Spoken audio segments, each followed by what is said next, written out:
Hi ಸ್ನೇಹಿತರೆ, ಖುಷಿ ಬದುಕಿಗೆ ನಮಸ್ಕಾರಗಳು.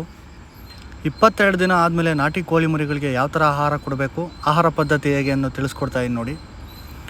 ನ್ಯೂಟ್ರಿಫೀಲ್ಡು ಮೇನ್ ಇರಲೇಬೇಕು. ಏನಕ್ಕೆ ಅಂದರೆ ಪಿಳ್ಳೆ ಗ್ರೌತ್ ಆಗಬೇಕು ಅಂದರೆ ನ್ಯೂಟ್ರಿಫೀಲ್ಡು ಮೇನ್ ಇರಲೇಬೇಕು. ಹಾಗಾಗಿ ನ್ಯೂಟ್ರಿಫೀಲ್ಡು ಮಿಸ್ಕಿನ್ ಜೋಳನ ಸಣ್ಣಗೆ ಹಸಿಟ್ಟು ಥರ ಮಿಲ್ಗೆ ಹಾಕಿಸ್ಬೇಕು.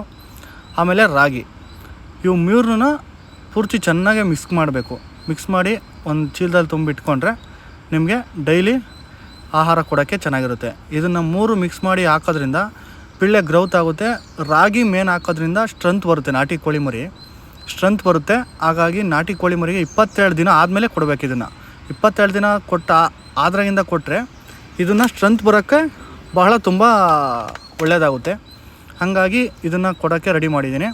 ಹಾಗೆ 22 ದಿನ ಒಂದು ತಿಂಗಳು ಆಗೋ ತನಕ ಈ ಫುಡ್ ಕೊಟ್ಟು ಆಮೇಲೆ ತೋಟದಲ್ಲಿ ಮೆಸ್ ಹೊಡೆದು ಆಮೇಲೆ ಆಚೆಗೆ ಬಿಡಬೇಕು. ನಾಟಿ ಕೋಳಿ ಮರಿಗಳು ಒಂದು ತಿಂಗಳವರೆಗೂ ಆಚೆಗೆ ಬಿಡೋಗಿಲ್ಲ.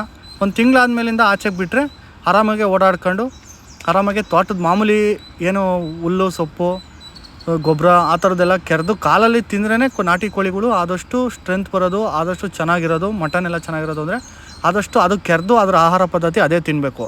ಹಾಗಾಗಿ ಇನ್ನು ನಾನು ಈಗ ಮೆಸ್ನ ರೆಡಿ ಮಾಡಬೇಕು.